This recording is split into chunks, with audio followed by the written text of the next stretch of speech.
My daughter-in-law declared. By Christmas, everyone will be coming over. I counted 40 people. You'll cook and clean. I smiled and replied, of course. Only tomorrow I'm flying off on vacation. Enjoy yourselves. Her lips trembled, but the real shock was still to come. Subscribe to the channel and share your stories in the comments. And now let's get started. It was a Tuesday afternoon when betrayal came into my kitchen disguised as a holiday announcement. I remember the light, how pale it was, seeping through the lace curtains above the sink, making the steam from the kettle curl like ghost breath. I was rearranging jars in the cupboard, cinnamon next to cloves, sugar beside flour, when Brooke's voice cut through the air. For Christmas, she declared, standing right in the middle of my kitchen as though it were her stage. Everyone's coming over. I counted 40 people. You'll cook and clean. She didn't ask. She didn't even look at me when she said it. Her tone was one of command, of entitlement wrapped in velvet. She was scrolling on her phone, tapping at our family group chat for emphasis as if her digital decree carried the weight of law. My son Ethan sat at the table, not a word of protest on his lips. He leaned back in his chair with that infuriating little smirk, the same one he used to wear as a teenager when he thought he'd gotten away with something. He looked at me like this was obvious, like Brooke's proclamation was the natural order of things. The phone buzzed with replies. A couple of my sisters-in-law chimed in approvingly with clapping emojis and, yes, Brooke. Linda always makes the best spread. Not one of them asked me if I wanted this. Not one offered to bring a dish. Brooke tilted her head, her polished blonde hair catching the light, and stage whispered to her friend hovering in the doorway. Linda's house is basically a free banquet hall. I froze, my fingers still on the jar of sugar. She wanted me to hear it. She didn't even bother lowering her voice. The remark clung to the air, sticky and humiliating. In that moment, my kitchen, the room I had spent decades shaping into a sanctuary, where I had baked birthday cakes, stirred chicken soup for fevers, rolled out Christmas cookies for Ethan when he was a boy, felt hijacked. Taken over. Turned into a backdrop for her theater of disdain. I didn't let my voice shake. I never do. I placed the sugar jar down, straightened the dish towel on the oven handle, and set the kettle back on the stove with deliberate calm. Of course, I said, as if I were agreeing to something trivial. Only, I'm leaving for vacation tomorrow. Have fun without me. The words didn't just land. They detonated. Brooke's lips trembled for a second, as if she'd lost her footing. I saw it, the crack in her perfect performance. But she recovered quickly, too quickly, plastering on that high, brittle laugh. She raised her voice deliberately so that the relatives chatting on the porch could hear her verdict. See? She's getting old and cranky. The cruelty was efficient, wrapped in humor, ready-made for the ears of others. Ethan chuckled under his breath, that same low chuckle he'd once used to appease playground bullies. My son. My only son. I didn't flinch. I didn't argue. I smiled wider, and in that smile I buried a truth none of them suspected. The game had already shifted. Because what Brooke didn't know, what Ethan didn't think I was capable of, was that I had grown tired. Not in the way she meant, not old, not cranky.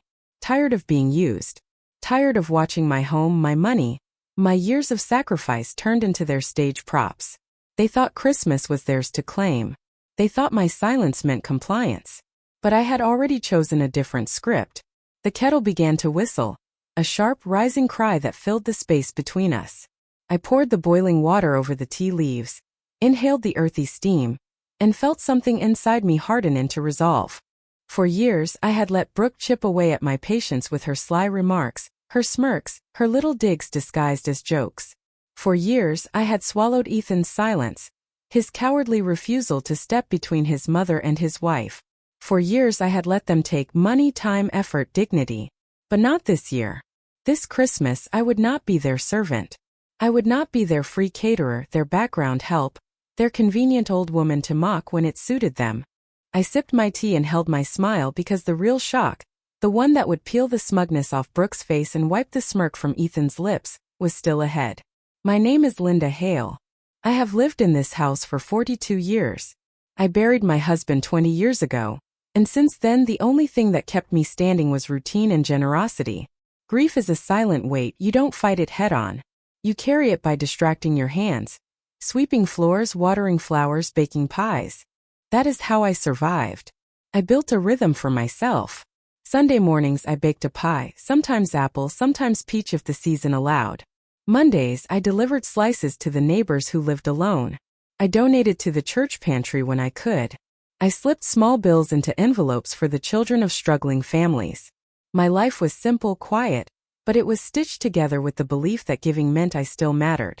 Ethan, my only child, was my anchor. After his father died, he was attentive, almost protective. He would mow the lawn without being asked, call to check if I'd eaten. In those early years, he was the one who sat with me on the porch, both of us staring at the same sea horizon, learning how to live with absence. But time changes people. Or perhaps time simply reveals them. The turning point arrived the day Ethan brought Brooke into my house. She breezed in with her manicured nails and boutique perfume. A woman who knew how to charm a room without ever meaning a word she said. She worked as a saleswoman at a downtown boutique, and she carried herself like life was a showroom, every gesture rehearsed.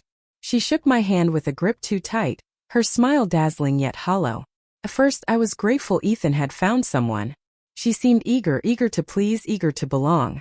That eagerness, I would later learn, was nothing more than hunger dressed as warmth. The first request was small. "Linda, we're going through a temporary hardship," Brooke said one evening, her tone coated in practiced sweetness. "Could you lend us $150? Just until Ethan's paycheck clears." Of course I did. That's what family is for, isn't it? I remember pulling the bills out of the envelope I kept in my desk, the one with my careful notes on expenses.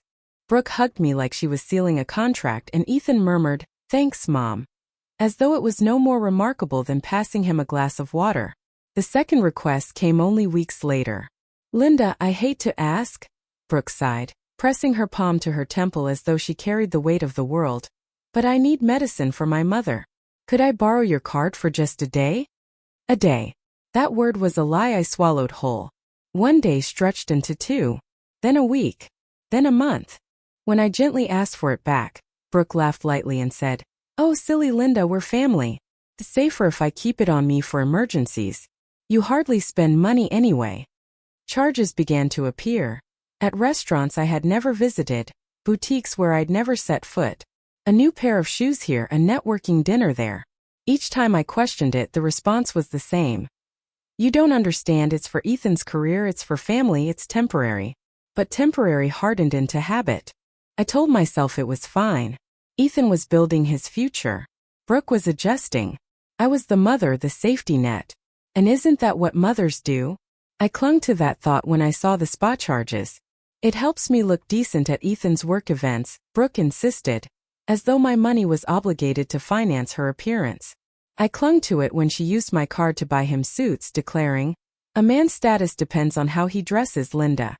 Don't you want your son to rise in the world?" Yes, I wanted him to rise. But what I hadn't realized was that they were building his success and her image on my quiet sacrifice. I remember one night, alone at my kitchen table, staring at the bank statement spread before me like a crime scene. The figures bled red. My careful savings, the money my husband and I had built with years of sweat, was dripping away one transaction at a time. A dinner at the wharf. Sneakers for Ethan's back issues. A spa package labeled Essential Renewal. Each line was another cut. Another piece of my future traded for their present. When I confronted Brooke gently, she put on that voice of hers, the one that dripped with moral superiority. "Linda, stinginess is a sin. You're blessed with stability. Don't withhold generosity when we're struggling." Her words twisted scripture into shackles. And Ethan, my son, sat there in silence, his hand resting on hers, as if her logic were gospel. That night I cried quietly in my room, not because of the money. Money can be earned, saved, lost, and earned again. I cried because of the look in my son's eyes. It wasn't gratitude. It wasn't love. It was expectation, entitlement.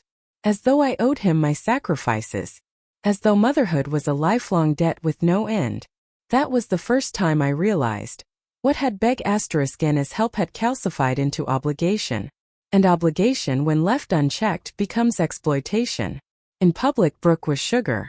She smiled with all 32 teeth, brought me flowers tied with silk ribbon, and snapped selfies with her cheek pressed against mine, posting them with captions like, "With my lovely mother-in-law 2 hearts #family first."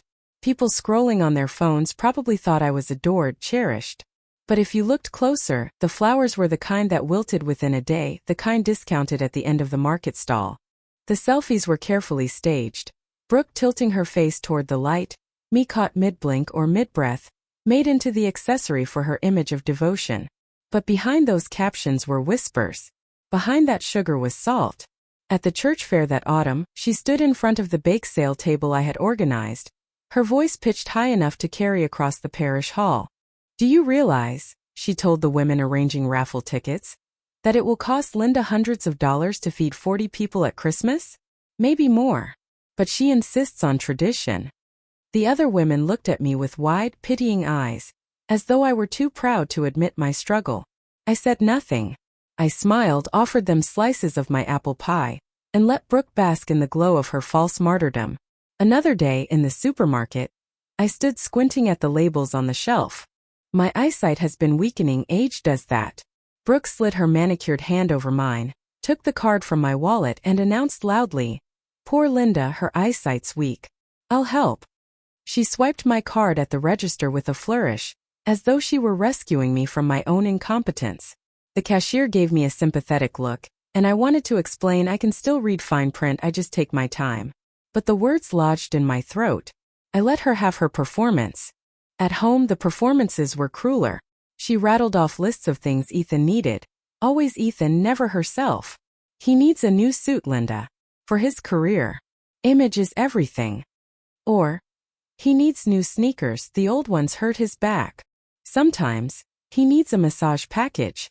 Stress will *LL him if we don't take care."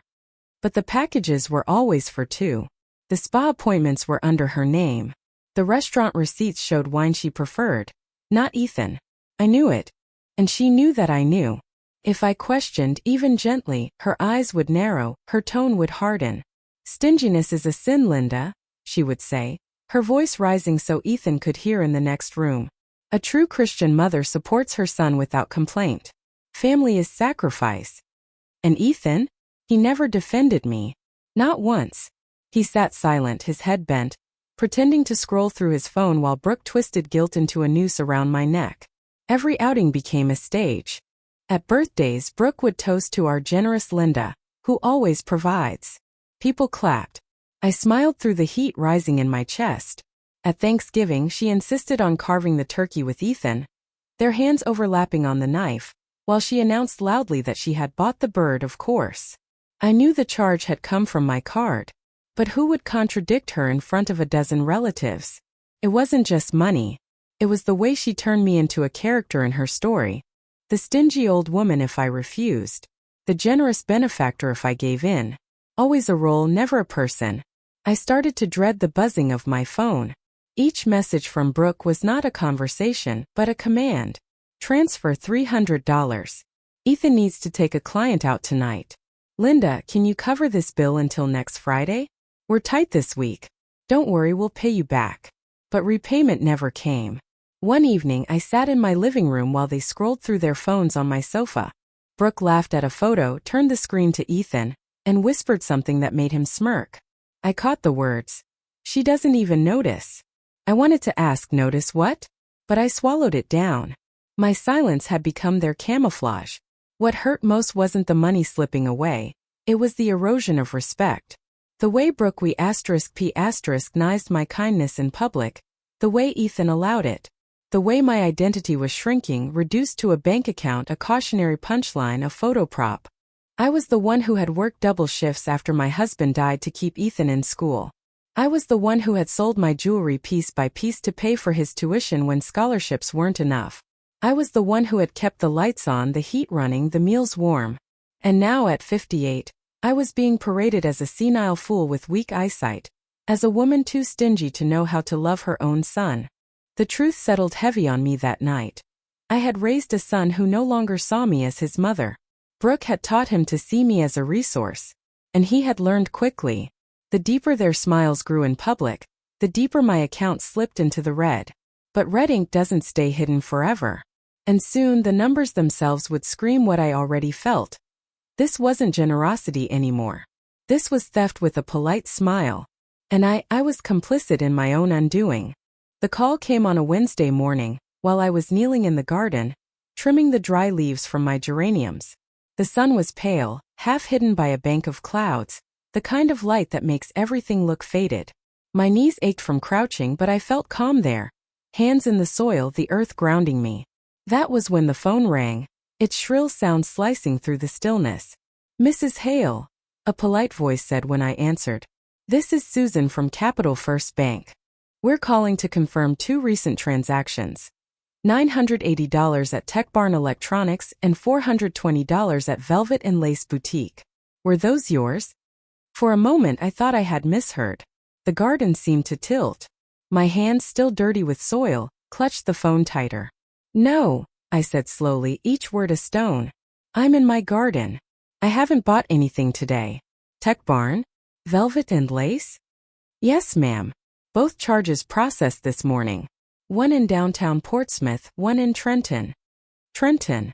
I had never even been to Trenton. My stomach turned cold. "Block the card," I said sharply. "Block it right now." The woman's voice softened into concern. "Yes, of course. We'll also send you a full report of the last 12 months for verification.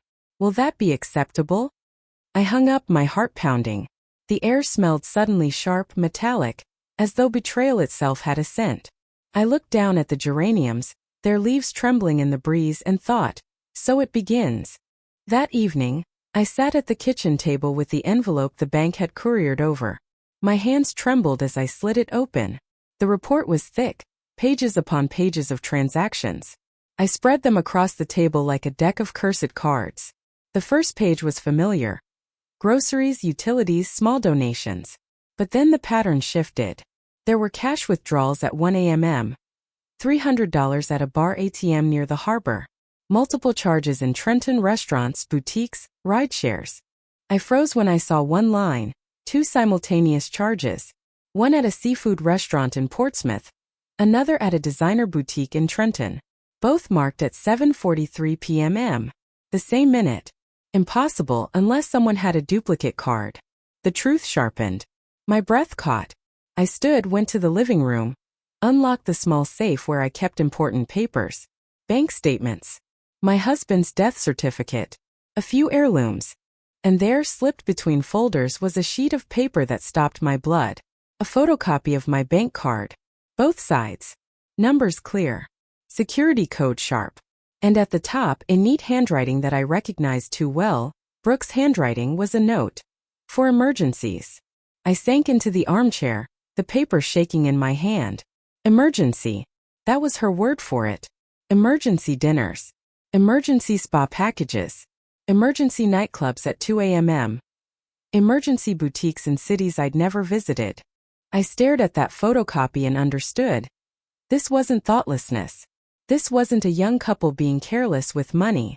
This was a system. A scheme. A deliberate siphoning of my life into theirs. Images flooded me. Brooke smirking as she swiped my card to help. Ethan chuckling while she announced at the church fair how expensive my cooking would be. Their whispered comments when they thought I wasn't listening. She doesn't even notice. Oh, I had noticed. I had noticed every jab, every unexplained bill, every shift in their tone when I dared to ask questions. What I hadn't had was proof. Now I did. For a long time I sat in silence, listening to the refrigerator hum, the clock tick. My pulse was loud in my ears, an a rhythmic drum. I thought of my husband. I thought of the years we had lived frugally, saving what little we could for the future. I thought of how I had clutched that savings like a lifeline after his death, using it carefully, never extravagantly, because I wanted to be secure in my old age. And now, because I had trusted Ethan's wife, because I had wanted peace more than confrontation, thousands had slipped away into Brooke's perfectly manicured hands. I picked up the phone that night, almost called Ethan, almost demanded an explanation. But then I pictured him sitting beside her, her hand already on his knee, her voice already guiding his words. He would defend her. He would tell me I was imagining things. He would let her call me stingy, paranoid, forgetful. I placed the phone back in its cradle. My throat burned with words unsaid. Later, when I tried to sleep, I kept seeing that photocopy in the dark, glowing like a curse. I rose, lit the bedside lamp, and stared at it again. The neatness of the handwriting enraged me. Brooke had not even tried to disguise her theft. She had written it with the confidence of someone who believed I would never resist. That was the night something hardened in me. I had tolerated the mockery. I had tolerated the guilt trips. I had tolerated Ethan's silence. But this theft was a line that could not be redrawn. I placed the photocopy back in the safe, locked it, and whispered to myself in the silence. This ends now. For the first time in years, I felt something other than exhaustion. I felt anger, sharp and clarifying. Because these were not charges I had made. These were charges against me. Against my dignity. Against my trust. And I would not allow them to go unanswered. She came alone. That in itself was unusual. Brooke rarely appeared without Ethan attached to her arm, ready to nod along as she spoke for both of them. But on that gray afternoon it was just her. Heels clicking across my front porch, a gift bag dangling from one wrist like a stage prop. She didn't knock. She let herself in with the spare key I had once given for emergencies. Keys, cards, words, all twisted into shackles. Linda, she called sweetly, her voice stretching my name like taffy. I thought we could have a little chat. Woman to woman. I was at the table, a pot of tea steaming between us, though I hadn't poured her a cup. She set the bag down, sat across from me, and crossed her legs with deliberate elegance. Then she reached into her purse and, to my shock, she placed my bank card on the table between us. Here, she said softly, as though she were bestowing a gift. I don't want you to be upset. This whole money business, it's been a misunderstanding. A misunderstanding. The word scraped across my nerves. She leaned forward, lowering her voice into something coaxing, conspiratorial. Linda, don't dramatize. At your age, it's normal to get anxious, to forget, to imagine things. You've been under stress and sometimes the mind plays tricks. Ethan and I talked about it. We really think it's best if we help with your finances from now on. You can relax. No more worries. At my age. The words landed like stones. Not you're tired. Not you've worked enough. No, at your age. A scalpel disguised as sympathy. I looked at her carefully. Her lipstick was flawless, not a crack in its surface. Her nails gleamed pink, polished to perfection. Her smile wavered at the corners, but her eyes, those cold, assessing eyes, never blinked. I let silence sit between us until it grew heavy. Then I said, no, the card stays with me. If you need something, you ask. Her smile cracked just slightly like porcelain chipped at the edge. Linda, be reasonable. What about late-night emergencies? You'll be asleep. We can't wake you. Isn't it easier if I just handle it? I sipped my tea steady. Then you'll have to wake me. For the first time since she walked in, she faltered. Her jaw clenched. Then she rose too quickly, brushing imaginary dust from the picture frames on my wall as though she owned them. She straightened a photograph of Ethan as a boy, the one in which he stood holding a toy sailboat, grinning with missing front teeth. Her fingers lingered on the glass in a way that felt like trespass. On her way out, she bent close, her perfume cloying, her voice low and venomous. Hope you don't regret this, Linda. Family is supposed to be support. Then the door clicked shut, and the house seemed to exhale in her absence. I sat for a long while, staring at the card she had returned. It lay on the table like a hostage freed not out of mercy, but strategy. My hand shook when I reached for it, not from weakness, but from the enormity of what had just happened. Because Brooke hadn't just stolen from me.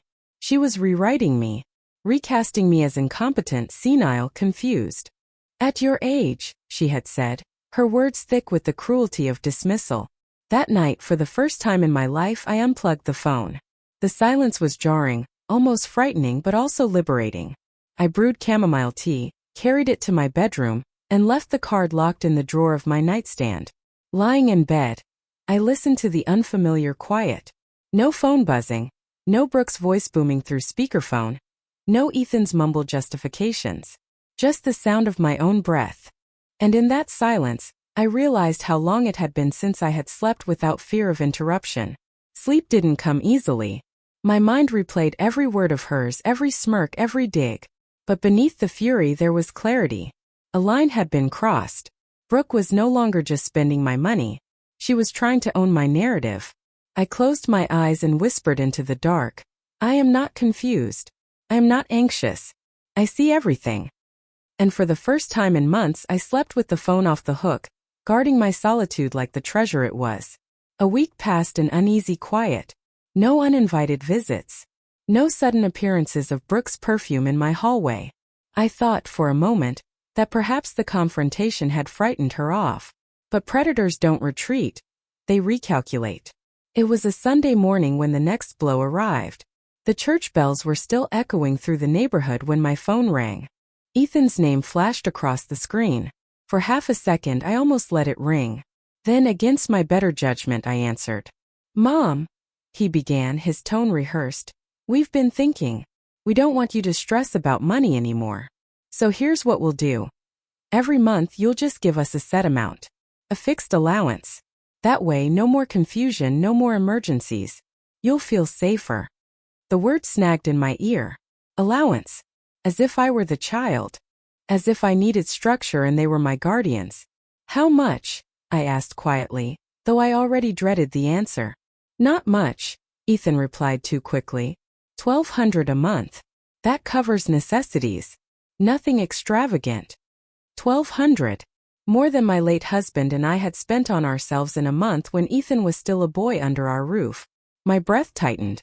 "Why?" I asked. "So much if you both work?" There was a pause. Then Brooke's voice, because of course she was there listening all along, slipped through the line, sharp and defensive. "Because image matters, Linda. Connections. Career growth. You want Ethan to succeed, don't you? You raised him to be more than ordinary." I closed my eyes. I remembered long nights working extra shifts at the clinic so he could have tutors. I remembered selling my mother's ring to pay his university application fees. I remembered telling him over and over, "You can do anything, Ethan, as long as you work for it." But work had vanished somewhere along the way, replaced by entitlement dressed up as ambition. "No," I said firmly. "I won't agree to that." On the other end of the line, silence swelled like a bruise. Then Brooke snapped, her mask slipping. "Then fine. But don't think you can ruin traditions. A Christmas will come anyway, with 40 people. Traditions matter more than your whims." Whims. My refusal to hand over $1,200 each month was reduced to a whim, like a child sulking over toys. I did not argue. I simply hung up. The house was still around me. The clock ticked, steady and unsympathetic. Outside, a gull screeched above the harbor. I sat at the table, staring at the faded wood grain, and realized something I had avoided admitting even to myself. Ethan and Brooke would never stop asking. They would escalate until there was nothing left. That was the moment I took out a notebook from the drawer, the kind with lined pages and a leather cover. I uncapped my pen and wrote across the first page in neat, deliberate script. "Plan for Christmas." The words looked strange, almost absurd. But they steadied me. I began to outline what Brooke wanted, what I refused, what they expected, what they didn't. For years, I had responded to their demands with silence or reluctant compliance. Now I would respond with strategy. I listed what belonged to me: the house, the locks, the garage code, the HOA rules. I listed their vulnerabilities. Their assumption that I would always be silent, their arrogance, their hunger for spectacle. The kettle whistled on the stove. I poured myself tea, the steam curling upward like a promise. If Brooke wanted a Christmas circus, she would have it, but not the kind she imagined. That evening I walked through every room of my house, taking stock. The dining table where I had once fed Ethan and his father, now casually claimed for Brooke's banquets. The guest room she assigned to her friends without asking. The garage she used as if it were her own storage. I touched the walls, the furniture, the curtains, and felt a surge of something fierce. This was my home. Built with my husband's hands, sustained with my labor. Not a free haul for Brooke's ambitions. Not a backdrop for Ethan's silence. I closed the notebook that night with the first steps already written. Book travel. Change locks. Notify HO. Cancel catering. My hand lingered on the cover. The plan wasn't just about Christmas. It was about reclaiming what was mine piece by piece, boundary by boundary. When I went to bed, I slid the notebook under my pillow. For the first time in months, I felt something close to peace. Because I finally understood. They thought I was trapped in obligation. They thought guilt would bind me. But I had something they didn't expect: time, patience, and the ability to plan in silence. Let Brooke call me old. Let Ethan call me stubborn. They would learn soon enough that age isn't weakness. Age is experience sharpened into steel. And this Christmas, that steel would cut through their illusions. The morning after that phone call, I woke before dawn. My house was quiet, the kind of silence that almost hums, like the air itself is holding its breath. I brewed coffee, strong and black, and sat by the window with my notebook open. The street lamps outside still burned, their orange glow casting long shadows across the pavement. In that dim light, I wrote one sentence across the page. I will not be their servant this Christmas. Writing it down made it real. By 9 o'clock I was online, my hands steady as I clicked through flight options. For years I had dreamed of visiting Santa Fe, of walking through desert canyons, sketching adobe houses, tasting food cooked with chilies and history. I had never gone because there was always some emergency: Ethan needing help with rent, Brooke insisting she needed money for family image, or the quiet guilt that whispered I couldn't spend on myself while they were struggling. Not this time. I booked a small apartment near the plaza, rented for 2 weeks. I scheduled a canyon tour, an art workshop, even a cooking class. Each confirmation email felt like a stone lifted from my chest. The next step was my house. Brooke treated it like a public hall, an open stage where she could play hostess with my furniture, my kitchen, my food. That illusion had to die. I drove to the locksmith. His shop smelled of metal and oil, the air filled with the faint hum of machines grinding keys. Change all the locks, I told him. Every door. Garage too. He glanced at me over his glasses. Big family coming for the holidays? Too big, I replied. He chuckled, unaware of the steel beneath my voice. By evening, every lock clicked with a fresh key. Only mine. Next, the garage code. Ethan and Brooke had grown accustomed to coming and going as they pleased, as if my house were a revolving door. I logged into the system, erased their access, and set a new code. Watching the screen confirm access revoked gave me a quiet thrill, like reclaiming a stolen piece of myself. Then I called the Homeowners Association. This is Linda Hale. I need to update my file. No events, parties, or large gatherings are to be held at my address without my written consent. The woman on the line hesitated. Mrs. Hale, is there an issue? Not yet, I said calmly. But there will be if that note isn't on record. She typed quickly. I could hear the clatter of keys. Done, she said at last. Finally, I addressed Brooke's presumption directly. Days earlier, without my knowledge, she had placed a catering order under my name for Christmas Eve. Expensive, elaborate, enough to feed a small army. I called the company. Cancel it. Effective immediately. But ma'am, the manager protested. The woman who booked it said she was you. She isn't, I said, my tone flat as glass. And if another order appears under my name, treat it as fraud. I hung up and felt the strangest sensation. Not guilt, not fear, but a growing sense of power. For years I had allowed myself to be painted into a corner, shrinking to avoid conflict. Now I was expanding outward again, reclaiming every inch they had stolen. The last step was security. I signed a holiday contract with a private company. 2 guards on call, cameras active, patrols scheduled for Christmas Eve and Christmas Day. The paperwork was clear. No entry without homeowner's authorization. When the agent asked why, I smiled faintly. Because sometimes family doesn't understand boundaries. That night I left a note on the fridge, written in my neatest handwriting. Love you all. I won't be here for Christmas. This house is not a banquet hall. Linda. I pinned it under a magnet shaped like a lighthouse, one Ethan had made me in grade school. For a moment my hand lingered on that crooked little souvenir. The boy who had made it with clumsy fingers was gone, replaced by a man who smirked while his wife siphoned my savings. I stood in the center of my kitchen looking around. The table gleamed. The cupboards were orderly. The house was mine again, not a stage, not a storage facility, not a restaurant. Mine. Brooke thought she was clever, announcing her 40 guests, as though my consent was a triviality. She thought she could shame me into submission, paint me as senile if I resisted. But she had forgotten one thing. I was older, yes, but age had made me patient. And patience is a sharper p** than arrogance. I folded my notebook closed and slipped it into my suitcase. The plan was in motion. The counterstrike was ready. And as I turned off the kitchen light, I whispered into the dark, "Merry Christmas, Brooke." Because the stage she had prepared so carefully was about to collapse under her own weight. December 24th dawned crisp and cold. The kind of winter morning where frost clings to the windows and the air feels like glass. I wasn't there to see the sunrise over my street. I was already in Santa Fe, sipping spiced coffee on a balcony that overlooked adobe rooftops and the far-off red glow of desert cliffs. But even across states, I could imagine the scene unfolding back at my house as if I were watching it on a stage. By 3 in the afternoon, the driveway was full. Neighbors later told me the street looked like a wedding reception. SUVs lined up against the curbs, children tumbling out in puffy coats, aunts balancing casseroles, uncles carrying cases of wine. Brooke, in a red velvet dress with sequins stitched like sparks, stood at the center of it all. She wasn't hosting. She was commanding.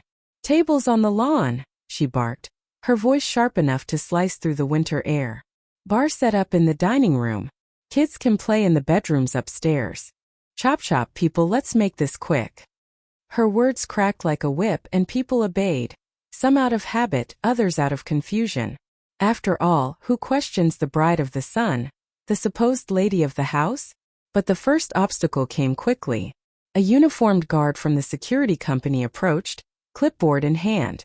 "Excuse me, ma'am," he said firmly. "Do you have written authorization from the homeowner for this event?" Brooke blinked, momentarily stunned, then drew herself up with theatrical indignation. "I'm the hostess," she snapped. "This is my family. Linda said it was fine." The guard checked his papers. "Our records show otherwise." The owner left explicit instructions. No events without her consent. The murmur started then, spreading through the crowd like a ripple. People paused with their casserole dishes, looking uncertain. A few exchanged glances. Someone whispered, "Where's Linda?" Another muttered, "Did she even agree to this?" Brooke's face flushed, but she plastered on her smile. Her p** n of choice. "It's just a misunderstanding," she said brightly, loud enough for everyone to hear. "You know how older people get, forgetful. Linda probably just mixed up her dates." It might have worked, if not for the next twist of the knife. At that exact moment, a van pulled into the driveway. Out stepped a family I had rented the house to. A veteran named Mark, his wife, and their 3 children. They were dressed neatly, the children clutching holiday props, a wreath, a basket of pine cones. They had come for a Christmas photo shoot in my living room, scheduled weeks in advance, paid for in full. The HOA representative was with them, clipboard matching the guards, her breath puffing white in the cold. "This house was reserved," she announced. "Any unauthorized gathering is a violation." Phones came out. Guests began recording, capturing Brooke's face as the truth began to crack her performance. "What the hell is this?" she hissed at Ethan, who stood uselessly at her side, his hands shoved in his coat pockets. The guard repeated, "Ma'am, you must clear the property. These people have the legal right to enter. You do not." Brooke's smile dissolved. Her voice rose, shrill and desperate, meant to reclaim control but sounding more like a tantrum.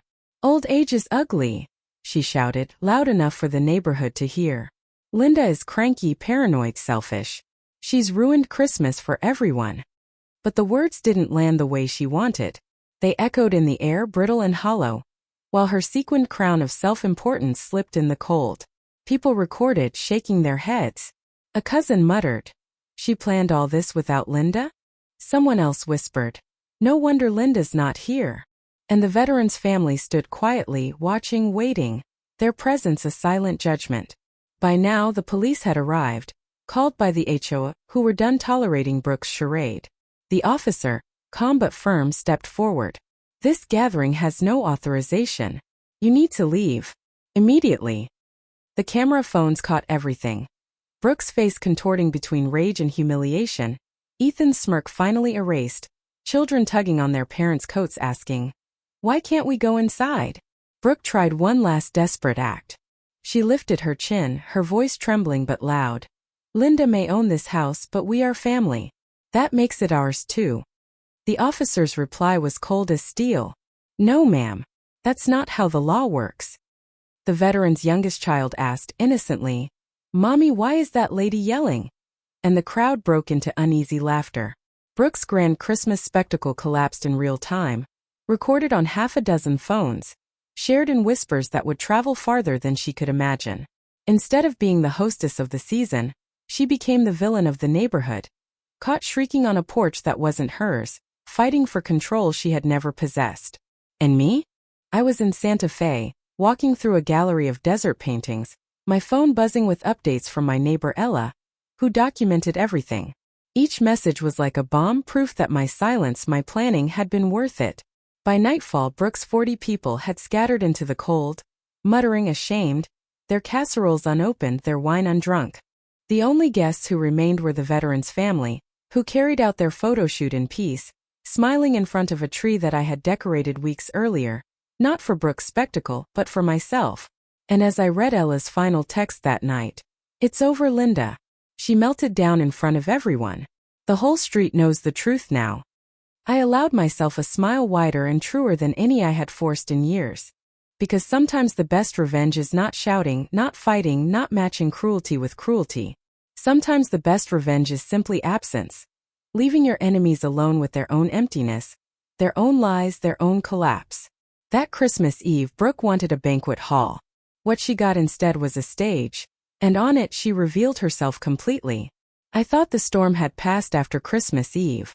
I thought that once Brooke's crown had slipped, once she had shrieked on my porch while neighbors filmed her humiliation, she would retreat in shame. But Brooke didn't retreat. People like her never do. They don't lick their wounds in silence, they sharpen their claws. The first sign came 3 days later. I was back from Santa Fe, suitcase still half unpacked, the desert dust still clinging to my shoes, when Ella knocked on my door. She held her phone out, her face pale with concern. Linda, you should see this. On the neighborhood Facebook group, our sleepy digital bulletin board usually reserved for lost cats and yard sales, there was a post from an anonymous account. Toxic grandma ruins her poor family's holiday. Imagine refusing to host Christmas for your own son and 40 relatives, then calling the cops on them. Some people don't deserve family. Dozens of comments followed. Some sympathetic strangers typed, "You don't know her side." But others, neighbors I had known for years, chimed in with suspicion. Really? Linda always seems so controlling. I heard she has money but doesn't share. I felt my cheeks burn, though I was alone in my kitchen. Shame is strange. It creeps in even when you know the truth is on your side. 2 nights later, the second sign arrived. I woke to find the word greedy scratched into the side of my car. The letters were jagged, carved with enough force to cut through paint and metal, an accusation scrawled for all the world to see. I stood in the driveway in the cold morning air, my breath visible, staring at the vandalism. My neighbors passed by, their eyes darting toward the damage and then away, as though my shame were contagious. The third attack was crueler. On a quiet Wednesday afternoon, a knock rattled my door. I opened it to find 2 officers standing there, hands politely folded, concern etched across their faces. "Ma'am," one said, "we received a welfare check request. Caller reported you may be confused, possibly unable to care for yourself. May we come in?" For a moment I couldn't breathe. Brooke. It had to be Brooke. She had escalated from theft to slander, and now to state interference. I forced a calm smile. "Of course, officers. Come in." They stepped inside, their boots squeaking softly on my polished floor. They looked around, at the orderly kitchen, the freshly watered plants, the notebook on the table filled with neat handwriting. "Do you live alone, ma'am?" "Yes. Widow. My son is married, doesn't live here." "Do you manage your own finances?" I almost laughed. "Very much so. Would you like to see my bills, my bank statements? All current, all organized." They exchanged a look, then relaxed. "No need, ma'am. It's clear you're fine. These calls happen sometimes, unfortunately." When they left, I sat down heavily in my armchair. The kettle hissed on the stove, but I couldn't rise to answer it. My hands trembled not with fear but with rage. This wasn't just about money anymore. Brooke wanted to erase me, not only from Ethan's life, not only from Christmas, but from my very identity. She wanted to brand me as unstable, incompetent, unfit. But she had miscalculated. Because I wasn't alone. Ella had cameras on her porch. Another neighbor across the street had a dashcam that captured the vandals scrawling into my car. The security company still had footage from Christmas Eve. Every shred of their malice was documented. And I was done swallowing humiliation in silence. I walked into the City College's legal clinic, a place where young lawyers trained under seasoned attorneys. I laid everything on the table.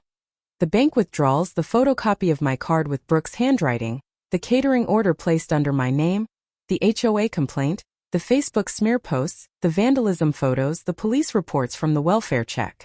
The student assigned to me, a sharp-eyed young woman with a voice steadier than her years, flipped through the files and whistled. "This isn't just family drama, Mrs. Hale. This is harassment, fraud, defamation, invasion of privacy. You have grounds for a serious complaint." Her professor nodded. "We'll draft it for you. Let them explain themselves in mediation. Paper speaks louder than tears." I walked home with a folder under my arm, feeling lighter than I had in months. For so long, Brooke had controlled the narrative. She had painted me stingy, senile, selfish. But now the narrative was shifting. Evidence was my new language, and it didn't stammer. That night, as I prepared tea, I wrote in my notebook. They wanted to smear me. Instead, they smeared themselves.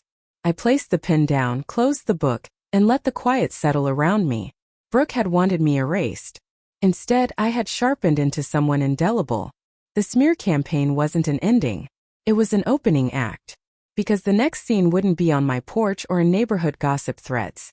The next scene would be at a mediation table, where Brooke's rehearsed smiles and Ethan's cowardly silence would meet the weight of paper, signatures, and the law. And this time the audience would not be fooled. The mediation was scheduled for a Thursday morning in January. Outside, the streets were still slick with winter rain. The kind that paints everything gray and brittle. I arrived early, a folder pressed to my chest, my breath fogging in the air as I stood in front of the Municipal Mediation Center. The building wasn't grand. Just glass doors, beige walls, fluorescent lights that hummed faintly overhead. But I knew as I walked in that this was the true battlefield. Not the kitchen where Brooke made her decrees. Not the porch where she shrieked about age and crankiness. Not the Facebook group where she scribbled poison anonymously. Here there would be papers. Here there would be signatures. Here lies would collide with evidence. My lawyer, a composed woman named Harriet, with silver hair pinned back into a bun and eyes like cut glass, greeted me with a firm handshake. "We don't need drama today," she said. "We need clarity. Clarity cuts deeper than shouting." I nodded. I had no appetite for shouting. When Ethan and Brooke arrived, I recognized their choreography instantly. He led slightly, shoulders hunched, expression strained. She followed with the poise of a performer, dressed in navy blue, hair smooth, lips painted with a careful shade of pink, meant to say sweetness while her eyes radiated ice. "Mom," Ethan said with a stiff smile as though we were meeting for brunch, not arbitration. "Linda," Brooke added brightly, her voice pitched just high enough to carry across the room. "You look well." Well, the word hung there like a condescension wrapped in lace. We sat at the long table. On one side, me and Harriet, our folders neatly arranged. On the other, Ethan and Brooke, their lawyer, a man with weary eyes and a tone that tried too hard to sound reasonable. At the head sat the mediator, a woman in her 50s with a steady voice and a gavel-shaped paperweight she tapped whenever voices rose too high. The session began. Brooke leaned forward, her hands folded with exaggerated gentleness. "We're here because Linda has been confused. There were oral agreements, understandings. She offered help gladly, but now she's rewriting history. We love her, of course, but this behavior, cutting us off suddenly, concerns us. It isn't healthy."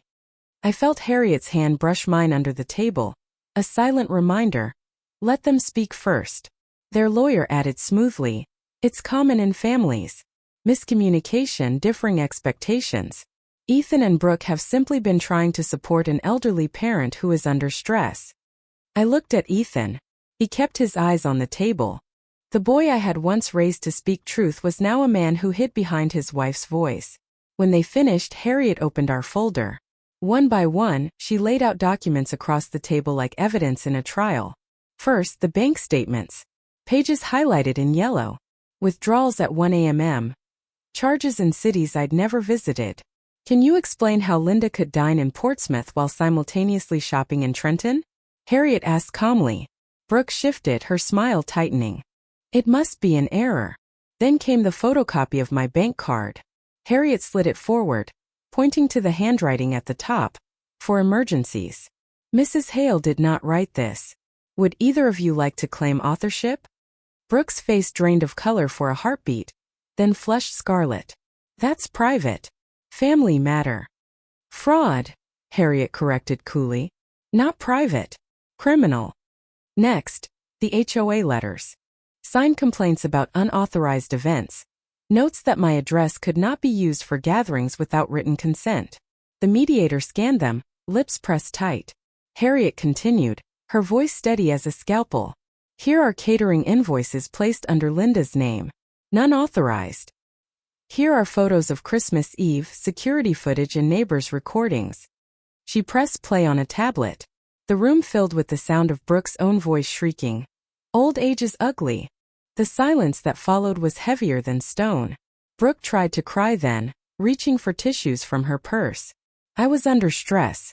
40 guests, Linda abandoning us, anyone would have snapped. But the mediator's eyes were unforgiving. Mrs. Hale did not abandon anyone. She is not obligated to host events in her own home. That is not abandonment. That is autonomy. Ethan finally spoke, his voice weak, as though he were reading from a script. Mom, we just wanted stability. You always helped before. Why stop now? I turned to him then, my first direct words of the day. Because help became obligation. Obligation became expectation. And expectation became theft. He flinched. His eyes darted to Brooke, who pressed his hand down as though to anchor him. The mediator summarized. The evidence shows unauthorized use of financial information, attempted organization of events without consent, harassment, and defamation. Settlement terms are clear. Harriet slid the document forward. Repayment of $18,700 in scheduled installments. Compensation for car damage and security costs. Written agreement. No use of Linda's name, address, or accounts without explicit consent. All communication in writing. Violation results in fines and civil suit. The silence on their side of the table was suffocating. Brooke's face hardened into porcelain fury. Ethan looked down, his hands trembling. Their lawyer whispered urgently, but the mediator was already nodding. These terms are reasonable. They protect the rights of the elder, while allowing the younger parties to avoid litigation. I recommend acceptance. Brooke opened her mouth to object, but Ethan spoke first, his voice hollow. We'll sign. The pen scratched against paper, each stroke a coffin nail sealing the coffin of their scheme. When it was my turn, my signature was calm, steady. The session ended. Chairs scraped back. Papers were gathered. Brooke's eyes met mine as she stood, her mask finally stripped bare. She leaned close, whispering venom that no recorder could catch. This isn't over. I didn't flinch. I only smiled, my voice as cold as January rain.